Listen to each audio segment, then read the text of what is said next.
నా దేవరా సైఫ్ అలీ ఖాన్ గ్లిమ్స్ ఎలా ఉందన్న? గ్లిమ్స్ ఇప్పుడే చూశాను భయ్య. అసలు ఏంటి అరాచకం అనిపిస్తుంది. సైఫ్ అలీ ఖాన్నే ఇలా చూపిస్తే అసలు ఇంకా ఎన్టీఆర్ అన్నని ఏ రేంజ్లో ఊహించుకోవాలో బ్రెయిన్ పనిచేయట్లేదు. అసలు ఆ గ్లిమ్స్లో హైలైట్ షాట్ చెప్పాలి అంటే కత్తులు భయ్య, ఒక పెద్ద కుండలాగా ఉంటుంది, అందులో కత్తులన్నీ గుచ్చుంటాయి అన్నమాట. అది కాకుండా సైఫ్ అలీ ఖాన్ అలా ఒక్కొక్కరిని కొడతా ఉంటాయి, కింద పడి పైన పడి. నిజంగా సైఫ్ అలీ ఖాన్ ఇలా చూపిస్తే మన ఎన్టీఆర్ అన్న గారిని ఇంకా ఎలా చూపిస్తారో అని ఒక నిజంగా లిటరలీ వైబ్రేషన్స్ వస్తున్నాయి భయ్య. దేవరా సినిమా పేరు ఎత్తితేనే వైబ్రేషన్స్ వస్తున్నాయి అన్నమాట. అప్పుడు వచ్చిన టీజర్ ఉంది కదా, దానికన్నా ఇది ఎట్లా చూపిస్తున్నాడు? ఇది ఫస్ట్ వచ్చిన గ్లిమ్సే ఒక హైలైట్ అనుకుంటే, ఇలా కత్తితో ఇలా అంటే చంద్రుడు మూన్ షాట్ ఒకటి పడ్డది చూసారా, హాలీవుడ్ రేంజ్ విజువల్స్ అనిపించినాయి. ఫస్ట్ గ్లిమ్సే ఎన్టీఆర్ అన్నని చూస్తా అంటే అసలు రక్తం, ఆ సముద్రం మొత్తం రక్తం అన్నమాట.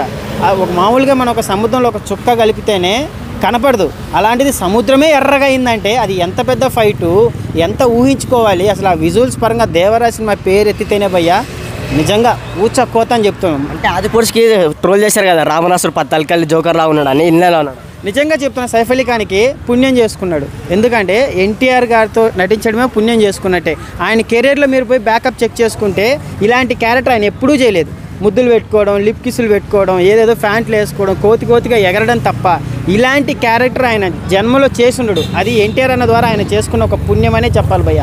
అసలు ఏమన్నా చూపించాడు? కొట్టాల శివ గారు ట్రోల్ చేశారు కదా, ఆచార్యతో అయిపోయింది కొట్టాల శివ గారి పని అని. ఈసారి చూపిస్తారు భయ్య. నిజంగా ఎన్టీఆర్ అన్నతో చేయడమే ఒక అదృష్టం భయ్య. మీకు దేవర మీద ఎక్స్పెక్టేషన్స్ ఎలా ఉన్నాయి? 8,000 కోట్లు కొడుతుంది సినిమా. మామూలు ఎక్స్పెక్టేషన్స్ అయితే లేవు నిజంగా.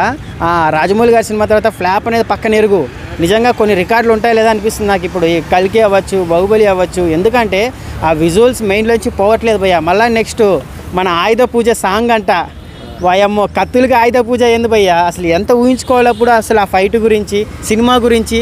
నరకడం అంటే మనకు తెలిసిందే, బాలయ్య అయినా ఎన్టీఆర్ అయినా వాళ్ళ ఫ్యామిలీలో నరకడం స్టార్ట్ చేశారంటే అది ఏ రేంజ్లో నరుకుతారో మనకు తెలుసు. ఆల్రెడీ ఎన్టీఆర్ గారు ఒక నరికిని చూశారు కదా, నరసింహుడు, ఆ సాంబా, ఆది, సింహాద్రి, అవన్నీ చూసి ఇప్పుడు కత్తులకే ఆయుధ పూజ చేస్తామంటే నిజంగా చెప్తున్నా భయ్య, థియేటర్లు కాలిపోతాయి.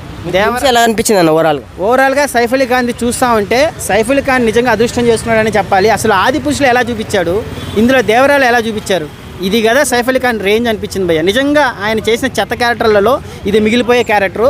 నిజంగా దేవర సినిమా రిలీజ్ అయితే ఎక్కడైనా సరే నిజంగా ఇంతమంది మనం ఎప్పుడో చూస్తూ ఉంటాం, థియేటర్లు కాలు పెట్టేశారు అని ట్విట్టర్లో ట్రోల్ చేస్తుంటారు చూడు.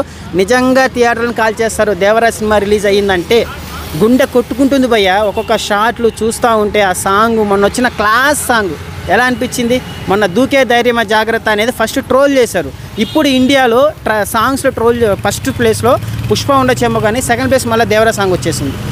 అది ఎన్టీఆర్ అన్న రేంజ్. దేవరా సినిమా వచ్చిందంటే మాత్రం ఇప్పుడు వచ్చే సినిమాలు ఇదే భయ్య, పుష్ప, దేవరా మీద, ఓజీ మీద హై ఎక్స్పెక్టేషన్స్ ఉన్నాయి. నిజంగా వచ్చినట్టు ఏ సినిమాలకి ఏ సినిమా తగ్గనట్టే ఉంది భయ్య. గ్లిమ్స్ అయితే నాకు చాలా బాగా అనిపించింది.